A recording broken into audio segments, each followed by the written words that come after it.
Okey, Assalamualaikum warahmatullahi taala wabarakatuh dan salam sejahtera. So, hari ini cikgu nak sambung soalan SPP kata 1 2025. Okey, kita pergi pada soalan yang pertama. Okey, soalan yang pertama ni soalan asas nombor, sangat mudah lah. Okey, apakah nilai digit 6? So, 2, 6, 4, 8. So, dia nak digit 6 Dekat sini ni asas 9 pelajar. Asas 9. Biasakan 9 kuasa 0, 9 kuasa 1, 9 kuasa 2, 9 kuasa 3. Okey, untuk soalan ni nak digit 6 ni, 6. So, yang kita ada 6 darab dengan 9 kuasa 2. So, pelajar just tekan kalkulator je lah. Okey, 6 darab dengan 9 topi 2.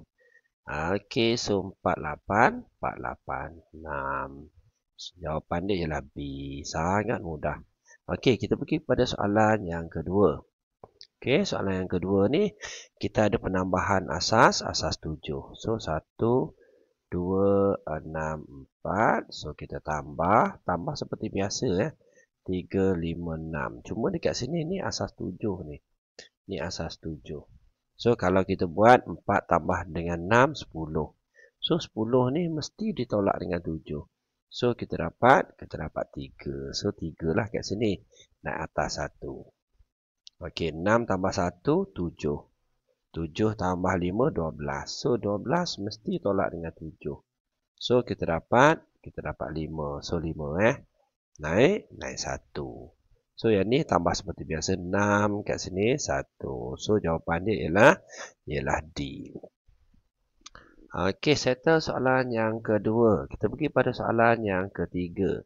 Okey, soalan yang ketiga ni soalan algebra mudah Okey, kita ada P sama dengan R per 3 tolak R. Soalan ni nak ungkapkan R. Okey, biasakan pelajar. Kalau kita jumpa macam ni, pecahan macam ni. Okey, kita akan anggap dia makanan lebih lah. Makanan lebih ni kena bagi kat jiran ni, sebelah dia. So, kita akan jadi P 3 tolak dengan R sama dengan R. Yang ni expand seperti biasa lah. P darab 3, 3P. Tolak P darab R. So, PR sama dengan R. Okey, cikgu nak gabungkan R Tapi cikgu nak nilai R tu positif. Yang ni cikgu bagi sebelah lah. So, yang tinggal 3P sama dengan R tambah PR. Okey, kalau pelajar tak biasa macam ni, pelajar just terbalikkan saja pelajar. Maksudnya R tambah PR sama dengan 3P. Kita pusing je. So, nak factorize R. R keluar 1 tambah P sama dengan 3P. So, 1 tambah 3P bagi sebelah. R sama dengan 3P per 1 tambah P. Okey, jawapan dia ialah D. Okey, settle soalan yang ketiga. Kita pergi kepada soalan yang keempat. Okey, soalan yang keempat ni soalan sudut lah.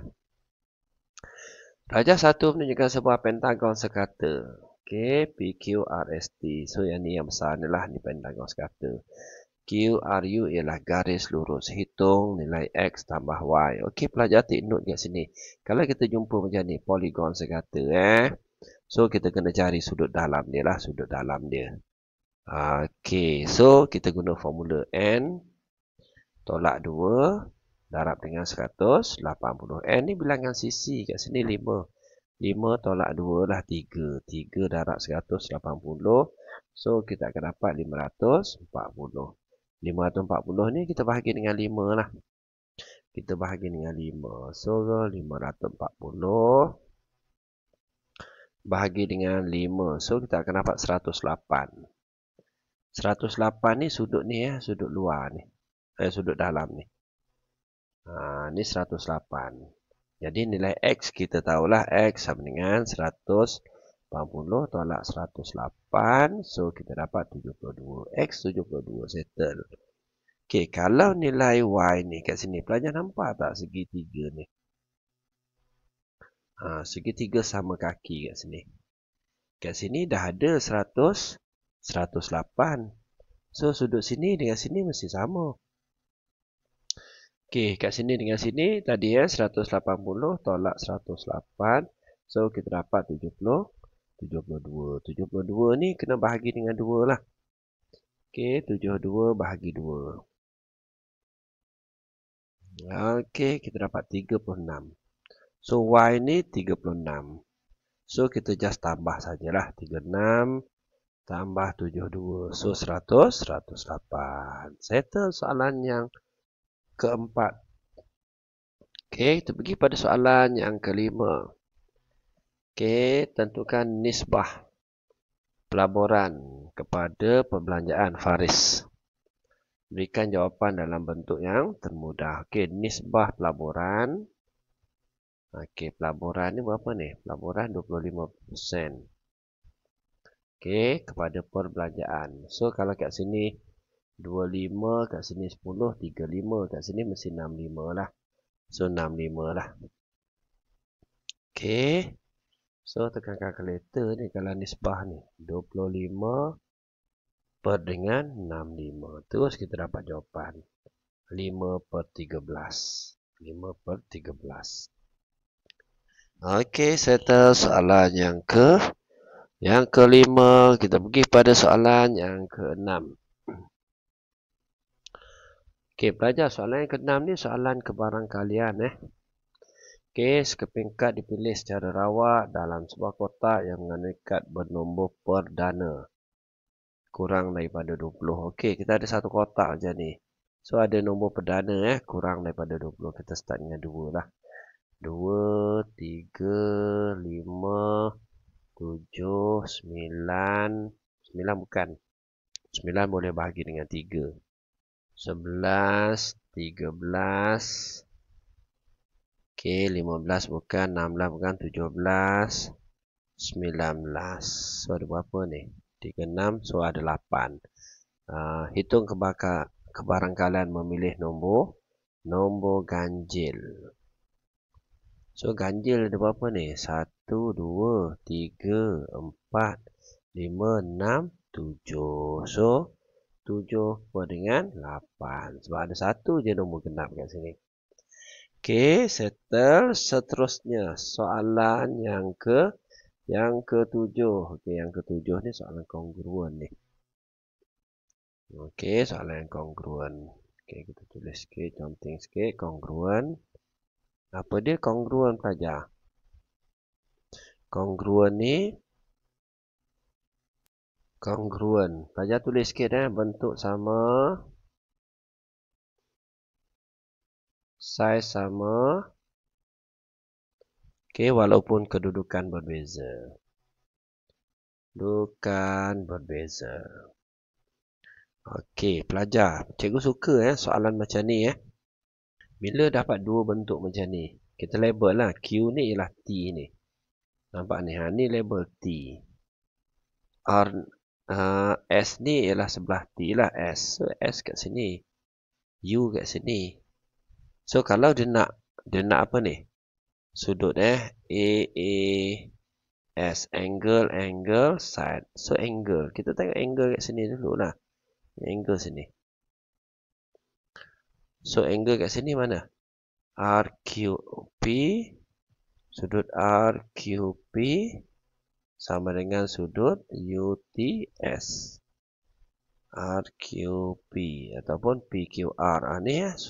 Ni jawapan yang pertama ni. Okey, jawapan yang kedua. Okey, kita ambil warna lain pula. Tengok. Sudut sini. Sudut sini kalau pelajar tulis TRP. TU yang ni. US sama dengan QRS. Okey, so yang ni. Dan last kali panjang lah. So, kalau panjang ni. Okey, kita tengok panjang PR yang ni. Panjang PR sama dengan US. So, jawapan dia ialah A. Seterusnya, kita pergi pada soalan yang ke-8. Okey, soalan yang ke-8 ni soalan Ini gambar trapezium, gambar trapezium. A, B, C, D yang menunjukkan image yang betul bagi trapezium K. So, K kat sini lah. Yang mana yang sama dengan K? Kalau kat sini 2, kat sini 4. So, kalau 2, 4, 2 per 4 ialah 1 per 2. So, kalau kat sini kan, ni 4. Yang ni berapa ni? 2, 4, 6, 8. So, 4, 8 dia jadi 1 per 2 juga. Cuma yang ni tak sama. Yang ni mana boleh 2? Sebab kat sini dah 2, kat sini dah 4. Patutnya kat sini jadi 4. Okey, ni salah. Okey, yang ni 3 per 6. So, 3, 6. Ni betul 2 ni. Tapi yang ni salah, Okey, kalau yang ni 3. Patutnya kat sini 2, kat sini 3. Ni salah juga. Yang ni confirm salah dah. Jadi, jawapan dia ialah D. Belajar tengok balik, Okey, seterusnya. Okey, soalan yang ke-9. Pelajar 4 menunjukkan 2 graf fungsi lah. Kita ada fungsi kuadratik ada 2. So, kita ada ni yang pertama. Dan ni yang kedua lah. Okey, antara berikut. Okey, apakah julat nilai bagi M? Dia nak julat nilai bagi M. M kat sini lah ni. Okey, pelajar kita tahu A, nilai A dia. Nilai A dia ni, A ni nak menentukan bentuk dia lah. Kalau A ni negatif, bentuk dia masam, masam. Okey, yang ni masam lah ni. Ni masam. Okey, nilai kat sini 4. Ingat nilai dia makin kecil, dia makin kembang. A dia ni 4. So, bermakna A kat sini mesti kecil daripada 4 lah. So, A dia mesti 3, 2, 1. So, A kecil, dia lagi kembang. Dia makin kembang. So, jawapan dia ialah A tu. Yang ni ada dalam nota. Yang ni ada dalam nota. Dan seterusnya. Cikgu nak pergi pada soalan yang terakhir. Soalan yang ke-10. Soalan yang ke-10 ni pelajar biasakan. Pelajar label dululah. Label dulu. Okey, bila kita label kat sini ni ialah 15, yang ni ialah 10, yang ni 20, yang ni 20 hingga 40, 20, yang ni 10, yang ni 30. Okey, so kita ada 15, kita ada kat sini 15 juga. Okey, so pelajar. Antara berikut yang manakah? Okey, yang manakah benar? Soalan mana yang benar pelajar? Okey, pelajar make sure pelajar cari. Okey, perbezaan bilangan buku dan novel dijual ke 4 kedai ialah 10. Betul ke beza dia 10? Ni salah lah. Ni salah. Mana boleh beza dia 10? Okey, perbezaan buku kedai pustaka. Okey, dengan kedai telaga ilmu. Telaga ilmu beza 2 tu ialah 10. Okey, yang ni 40, yang ni 30. So, statement ni betul Yang lain ni salah lah purata. Yang ni salah. Yang ni pun salah. Pelajar kena kira lah purata dia. Okey, settle 10 soalan untuk hari ni. Harap membantu.